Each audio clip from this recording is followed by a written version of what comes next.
గ్రంథములో లూకాసు వార్త 23వ అధ్యాయం 46వ వచనాన్ని చదువుకుందాం. అప్పుడు యేసు గొప్ప శబ్దముతో కేకవేసి, తండ్రి, నీ చేతికి నా ఆత్మను అప్పగించుకొనుచున్నాను. ఆయన ఇలాగూ చెప్పి ప్రాణము విడిచెను. ఆయన ఇలాగూ చెప్పి ఏం చేశాడు? ప్రాణం విడిచినట్టుగా మనం చూస్తున్నాం. యేసు ప్రభువారు మన కొరకు అంతగా పడినటువంటి బాధ. 6 మాటలు పలికాడు. 7వ మాట అది పరిపూర్ణతకు సాదృశ్యం. 7 అనేది ఆశీర్వాదానికి గుర్తు. 7 పరిపూర్ణతకు గుర్తుగా మనం గమనించాలి. యేసు ప్రభువారు మనం గమనించగలిగితే సిలువలో వేలాడదీయబడ్డాడు. ఎన్ని గంటలు వేలాడదీయబడ్డాడు? అసలు సిలువ ఏ ఆకారం ఉంటుందో తెలిసిన? సిలువ ప్లస్ ఆకారంలోను తర్వాత ఎక్స్ ఆకారంలో ఉంటుంది సిలువ. దాదాపు 150 కేజీలు అంటారు మరి చరిత్రకారులు. 150 కేజీల బరువును ఎవరు మోసారా? యేసు ప్రభువారు మోసాడు. 10 కేజీల బరువు మూట పైకి రావడానికి మనం కష్టపడతామే ఓ మిద్దె ఎక్కడానికి. 150 కేజీలు ఆయన శిఖరం, ఆయన కొండ ఎక్కాడండి. కల్వరి కొండ ఎక్కాడు యేసు ప్రభువారు. ఎన్ని సందర్భాల్లో పడిపోయాడు. గెస్తమనే తోటలో ప్రారంభించబడిన రుధిర రక్తధారలు కల్వరి వరకు కూడా ప్రయాణమైంది. ఆయన ప్రయాణించబడ్డాడు. కేవలం మానవలోకం కొరకై చూస్తూ ఉన్నాం. యేసు ప్రభువారు అలా మోసాడు. సిలువ బైబిల్లో కొత్త నిబంధన గ్రంథంలో 79 పర్యాయాలు రాయించాడు. సిలువ మనకొక విలువ, సిలువ మనకొక విజయం. సిలువ లేదంటే మన బ్రతుకులేవు. ఈరోజు ఇలా కూర్చునే వారం కాదు. సిలువే శరణ్యం అని భక్తులు పాట రాశారు కదా. సిలువే నా శరణాయనురా. యేసు ప్రభువారి దగ్గరికి రావడానికి మనకు బలమైనటువంటి ఒక కృప కలిగింది ఏంటంటే ఆయన సిలువ చెంత. యేసయ్య సిలువ చెంతకు మనం చేరితే మన కలుషములన్నీ బాపదను. ఓ భక్తుడు రాసిన పాట, సిలువ చెంత చేరినాడు కలుషములన్నీ బాపెను రాయబడింది. మనం జీవితాల్లో సిలువ దగ్గరికి రాకపోతే మనం విలువగా బ్రతకలేము. సిలువ శ్రమ అనుకుంటున్నామే కానీ సిలువ ఒక విజయం. సిలువలో కార్చేటువంటి అమూల్యమైనటువంటి రక్తజాల చేత తండ్రి, నీ చేతికి నా ఆత్మను అప్పగించున్నాను. మొదటి 3 మాటలు మనుషుల కొరకు మాట్లాడితే 2 మాటలు ప్రభు కొరకు మాట్లాడాడు. తర్వాత 6-7 వచనాలు చూస్తే తండ్రికి సంబంధించి చెప్పాడయ్యా నువ్వు చెప్పినట్టుగా నేను ఎలా చేస్తున్నాను. 7 మాటల్లో మరి 3 భాగాల వివరాన్ని మనం గమనించవచ్చు. అందులో ఎక్కువగా మరి లోక రాస్తాడు, యోహాన్ రాస్తాడు. యేసు ప్రభువారి గురించి 6 మాటలు, మత్తయి మాత్రం 1 మాత్రమే రాస్తాడు. ఏదేమైనా 3 భక్తులు, ఒక వైద్యుడు రాస్తాడు, ఒక సువార్థికుడు, ఒక మంచి మరి సంపన్న కలిగిన వాడు, చదువుకున్న జ్ఞాని ప్రభువుని గురించి రాసినట్లుగా మనం చూస్తూ ఉన్నాం. యేసు ప్రభు బరువైనటువంటి సిలువను ఆ రానువారి చేతిలో 350 మంది ప్రభుకి సైన్యం వారు చుట్టూ ఉన్నారు. ఎవరు చుట్టూ? యేసు ప్రభు చుట్టూ ఉంటే ఆయన కొట్టి, ఆయన గుచ్చి, ఆయన తీసుకెళ్తున్నారు. ఎంత చిత్రహింసల గురి చేయబడ్డాడమ్మా. ఇవన్నీ కూడా మనం వింటున్నాం. ఆయన్ని పొడిచారు కదా. ఆయన పొడిచారా లేదా? ఆయన కొట్టారా లేదా? ఆయన కొడుతుంటే శరీరం అంతా చీల్స్తే ఏమిటి గాయాలలాగా చల్చబడింది. కొరడాతో కొట్టారు ఆయన్ని. కొరడతో కొడితే చెంపల మీద పడింది. ముళ్ళ కిరీటం గుచ్చితే 17 ముళ్ళు ఆయన తలకు తయారు చేశారు కిరీటంగా. 17 ముళ్ళు తయారు చేసినట్టు చరిత్ర చెప్తుంది. ఆ ముళ్ళు భయంకరమైన, ఒక ముళ్ళు గుచ్చుకుంటేనే తట్టుకోలేమే. 17 ముళ్ళు కిరీటంగా పెట్టి గుచ్చుతూ ఉంటే, రక్తము స్రవిస్తూ ఉంటే, నీ కోసం నా కోసం ప్రభు చేసినటువంటి ఆ త్యాగం, ఆ కార్యం, ఆ బలియాగాన్ని జ్ఞాపకం చేసుకుంటే బతికినంత వరకు ప్రభుకి ఊడిగం చేయవచ్చు. మనం ఎంతవరకు? బతికినంత వరకు భగవంతును మనం ఊడిగా దాసులు అవ్వాల్సిందే ప్రభు కోసం. ఎందుకో తెలుసా? అంతగా కాచుంటి రక్తధారలు బట్టి అంతగా కార్చాడు. దాదాపు గెస్తమైన తోటలో ఉంచి యెరూషలేము ప్రయాణికి 3.5 కిలోమీటర్ల దూరం దాదాపుగా ప్రయాణం చేశాడు ప్రభు నీ కోసం, నా కోసం. యేసు ప్రభు కొరకు పెందల కాడి ప్రయాణం చేయలేకపోతున్నాం, పక్కుంటే చర్చికి రాలేకపోతున్నాం కదండి. ఆదివారం మీటింగ్ ఉందంటే, ఇలాగ మీటింగ్ ఉందంటే నువ్వు రావడానికి ఆలస్యం అవుతున్నావు. నీ కొరకు ఆయన ముందుగానే సిద్ధమై వచ్చాడు. బైబిల్ ఒక మాట రాయబడుతుంది కదా, ఎక్కడి 2-3 కూడి నా నామమును ప్రార్థిస్తారో వారి మధ్యలోనికి నేను ఉంటాను. యేసు ప్రభు వారు మన కొరకు వచ్చాడు. అంత దూరం ప్రయాణం చేశాడు. ఎవరి కోసం? కేవలం మానవుల కొరకై, ఆయన సంకల్పం నెరవేర్చడానికి కొరకై 3.5 కిలోమీటర్లు నడిచాడండి. ఈరోజు మనకు రోడ్లు బాగున్నాయి, ఈదులు బాగున్నాయి, క్షేమంగా వస్తున్న మందిరం దగ్గరికి. బండ్లు ఉన్నాయి కదా, ఆటోలు ఉన్నాయి, కార్లు ఉన్నాయి, ఎన్ని ఉన్నాయో రావడానికి.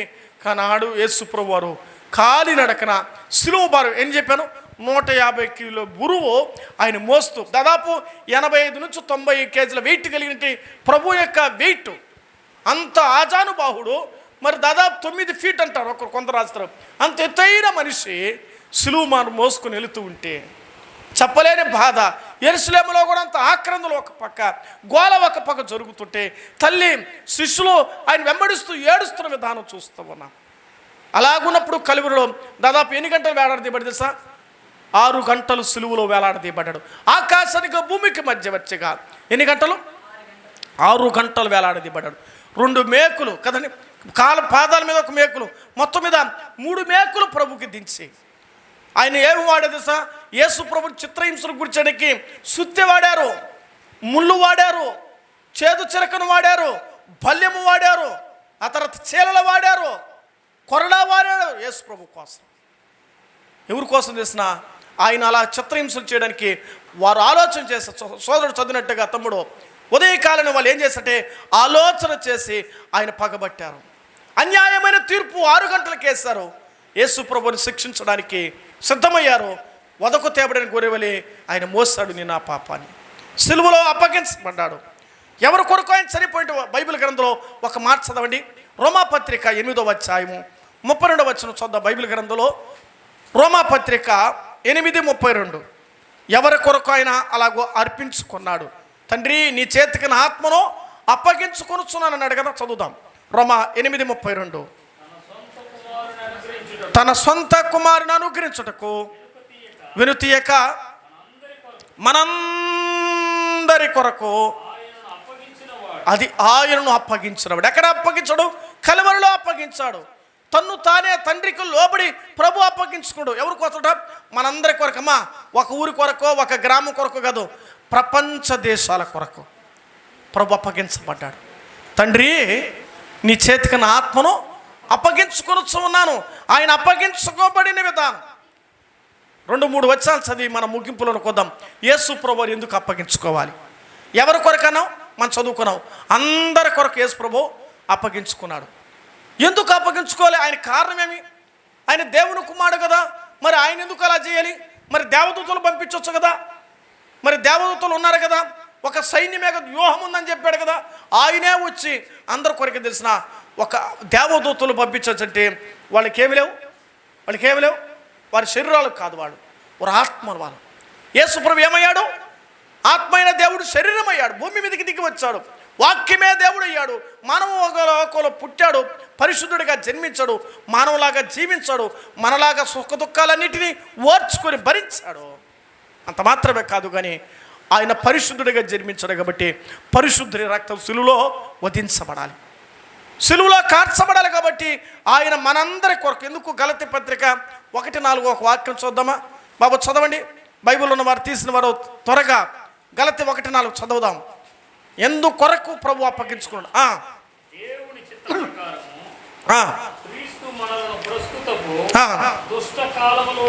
దుష్ట కాలములో నుండి విమోచింపవలనని మన పాపముల నిమిత్తము అది ఎందుకు అప్పగించుకుని? తండ్రి నీ చేతికి నా ఆత్మను అప్పగించుకొనుచున్నాను. ఎందుకనంటే మన పాపాల కొరకే. ఎవరు పాపులు? ఏమా ఎవరు పాపులు? ఎవరు పాపం అంటే అనాలి, లోకమంతా పాపమే. బైబిల్ ఏం చెప్పింది? ఏ భేదం లేదు, అందరూ పాపులే. జన్మ పాపము, కర్మ పాపలో జీవిస్తున్న నీ నా కొరకై యేసు ప్రభువు ప్రాణం పెట్టవలసి వచ్చింది. మన పాపముల కొరకై ఆయన అప్పగించుకున్నాడు. మన దోషముల నిమిత్తమై ఆయన నలుగు కొట్టించుకున్నాడు. మన సమానార్థమైన శిక్ష మన కొర్రకై ఆ పని చేశాడు అనమాట. మరొక మాట చూద్దాం. బైబిల్ గ్రంథంలో చూస్తే ఎపిసి పత్రికలోనికి చూద్దాం రండి. 5వ అధ్యాయములో ఎపిసి పత్రిక 5వ అధ్యాయము 2వ వచనం చదువుకుందామా? ఆయన అప్పగించుకోవడం గల కారణం ఏమిటో చదువుదాం. క్రీస్తు మిమ్మల్ని ప్రేమించి పరిమళ వాసనగా ఉండడానికి కొరకు మన కొరకు తన్ను తాను ఇంకెవరు తనకు తాను సరెండర్ అయిపోయాడు, అర్పించుకొని నేను బైబిల్లో రాయబడింది. ఇక్కడ రాయబడిన ఆయన అర్పించుకోవడానికి ఒక మాదిరి చూపించాడు. ఈ లోకంలో మనం ఎలా బ్రతకమన్నాడు? పరిమళ వాసనగా పట్టం. చెడ్డ వాళ్ళగా కాదు, మంచి వాళ్ళగా బ్రతకమన్నాడు. మనం దేవుని కుమారులమని, కుమార్తెలు బ్రతకమన్నాడు. ఆ రోజు 2020 సంవత్సరాల క్రితమే ఎప్పుడో శిలువలో అర్పించబడే దేవుని ఇంతవరకు మనం అనుకుంటున్నామంటే ఆయనలాగా బ్రతకాలి. మనం పరిమళ వాసనగా బ్రతకాలి. యేసు ప్రభువారు సముద్ర తీరం బయలుదేరి దిగి వస్తూ ఉండగా గెరాసెను దేశానికి రాగానే ఒక దురాత్మ పరిగెత్తుకుని ప్రభు పాదాల దగ్గరికి వెళ్ళింది. ఆయన దిగగానే దురాత్మల వాసన పట్టాయి. దేవుని పిల్లలు వస్తుంటే దురాత్మలు గుర్తుపట్టాలి. పరిమళ వాసనగా మన బ్రతుకులు బ్రతకాలి. మనం దేవుని పిల్లలమని సుగంధం, సువాసన పరిమళించాలి. చెట్టులో ఉంచి పువ్వులోంచి మకరందం కాదు, సువాసన కాదు. మన బ్రతికే సువాసన, మన బోధ సువాసన అవ్వాలి, మన జీవితం సువాసన అవ్వాలి. మనమే అలా మోడల్గా అవ్వడానికి ప్రయత్నం చేయాలి.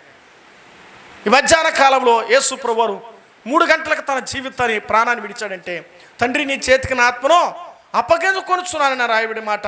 చివరికి 3 వచనం అన్నాను కదా, ఒక వచనం చదివి ముగిద్దాం. తీతు పత్రిక 2వ అధ్యాయము 14 వచ్చి చదువుకుందామా. తీతు పత్రిక 2:14 అక్కడ ఏం రాయబడుతుందో మనం చూద్దాం. తీతు పత్రిక 2వ అధ్యాయం 14 వచనం. సమస్తమైన దుర్నీతి నుండి మనం విమోచించి 2:14 తీతు పత్రికలోని రైట్ చదువుతున్నాము. 2:14 రాయబడిన మాట. సత్క్రియలందు గల ఆసక్తి గల ప్రజలు తన కోసము పవిత్రపరచుకొని తన సొత్తుగా ఉండుట కొరకే అని మాట చూస్తాం కదండి. ఎవరి కోసం? తన కోసం పవిత్రపరచుకొని తన సొత్తుగా చేసుకున్న తను తానే ఏమన్నాడు? మన కొరకు అర్పించుకుని. కారణం, 3వ కారణం, మనం ఆయన సొత్తు అయి ఉండాలని. 3 మొక్కలు చెప్పండి. 1, మనల్ని ఎందుకు అర్పించుకోవడం? మన పాపాల నిమిత్తమై తను తాను అప్పగించుకున్నాడు. 2వది, మనం ఏం చదువుకున్నాం? పరిమళ వాసన ఉండడానికి ప్రభువు అప్పగించుకున్నాడు. 3వది, తన సొత్తుగా బ్రతకమని. ఎవరు సొత్తు ఇది? అమ్మా, ఈ సొత్తు ఎవరు? ఇది దేవుడిచ్చిన సొత్తు. ఈ జీవితం దేవుడిచ్చాడు, ఈ బ్రతుకు దేవుడిచ్చాడు, ఈ జీవితం దేవుడిచ్చాడు. ఈ సొత్తు ఎవరికి చెందాలి? ఆయనకే చెందాలి. తండ్రి నీ చేతికి నా ఆత్మను అప్పగించుకున్నాడు బిగ్గరగా కేక వేసి ప్రాణము విడిచాడు.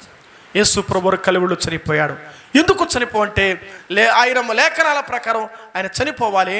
3వ దినం ఏమవుతాడు? ఆయన తిరిగి మృత్యుంజయునిగా లేపబడతాడు. కనుక దాన్ని ఈస్టర్ దినం అన్నారు.